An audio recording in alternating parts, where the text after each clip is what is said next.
Bom, tendo introduzido e feito essa abordagem histórica, vamos agora passar a um breve estudo, né, uma recordação da anatomia relevante da faceta articular. Então, os aspectos relevantes aqui de anatomia da faceta articular são, numa vértebra lombosacral, lembrando aqui de forma bem sucinta, o corpo vertebral, que interposto entre um corpo vertebral e o outro, adjacente, acima ou abaixo, existem os discos intervertebrais que amortecem o impacto e fazem o apoio da coluna vertebral no aspecto anterior.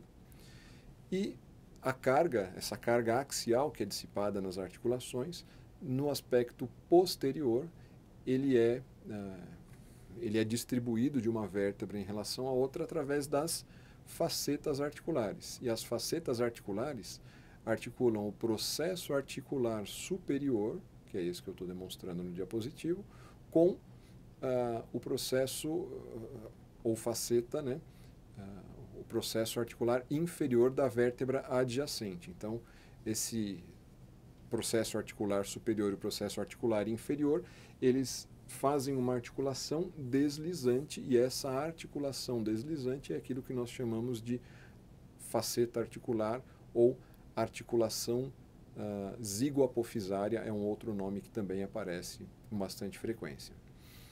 Aqui é uma vista única de um corpo vertebral e os discos intervertebrais, mas para termos a ideia visual das facetas articulares numa visão oblíqua da coluna lombosacral, eu delimito aqui a região exata das facetas articulares e a sua relação de uma vértebra em relação à outra. As facetas articulares, assim como os discos intervertebrais, ela recebe o nome de acordo com o corpo vertebral acima e o corpo vertebral abaixo.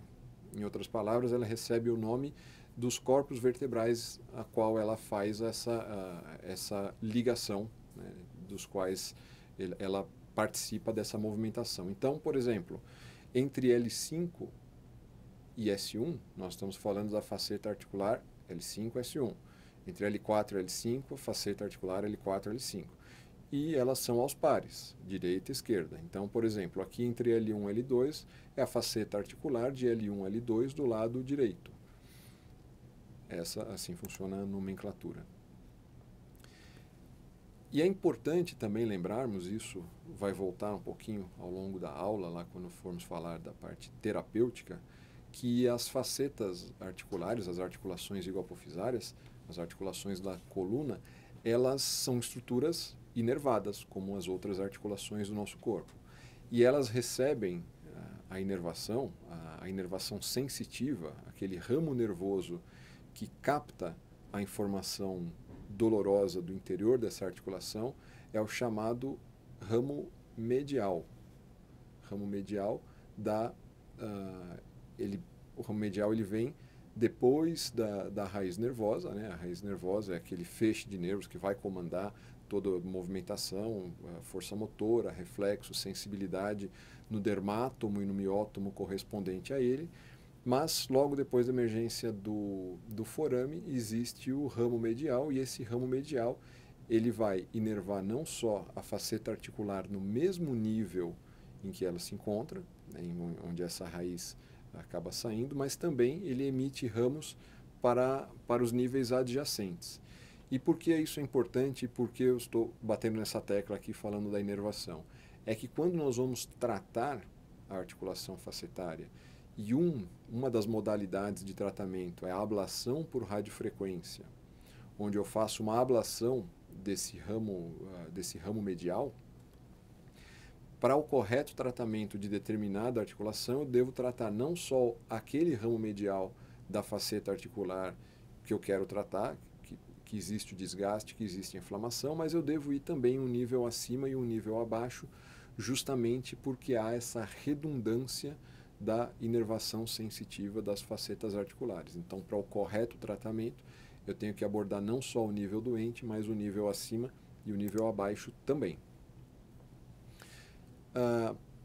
Todo o exemplo foi citado em cima da anatomia da coluna lombosacral, mas também as facetas articulares estão presentes, como aqui no canto esquerdo superior do nosso diapositivo, na coluna torácica.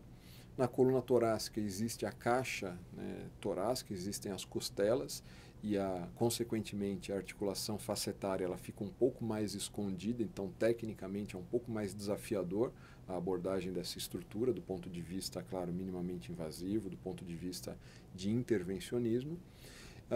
E aqui no canto direito inferior do diapositivo nós temos a faceta articular da coluna cervical. Essa sim, fonte comum de problemas, de dores cervicais, com algumas irradiações, como nós vamos ver adiante. E essa sim passível de intervenção e é uma fonte comumente tratada pelo intervencionismo. Aqui no diapositivo, na figura, o que mostra é a cápsula articular da articulação facetária ou zigoapofisária.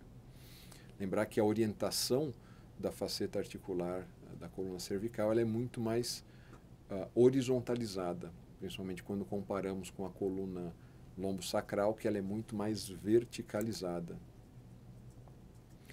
E aqui, uma vez mais, essa imagem recorrente nas nossas aulas, e é a unidade funcional de uma coluna, para lembrar que as facetas articulares elas sofrem uma pressão de contato, é uma articulação deslizante, e na parte posterior da relação de uma vértebra em relação à outra, ela acomoda, ela absorve essa pressão de contato, diferentemente da porção anterior, onde existe uma pressão hidrostática motivada pelo núcleo pulposo, material ricamente hidratado do disco intervertebral, e é ele que absorve o impacto na parte anterior da vértebra, da região que se relaciona uma vértebra em relação à sua adjacente.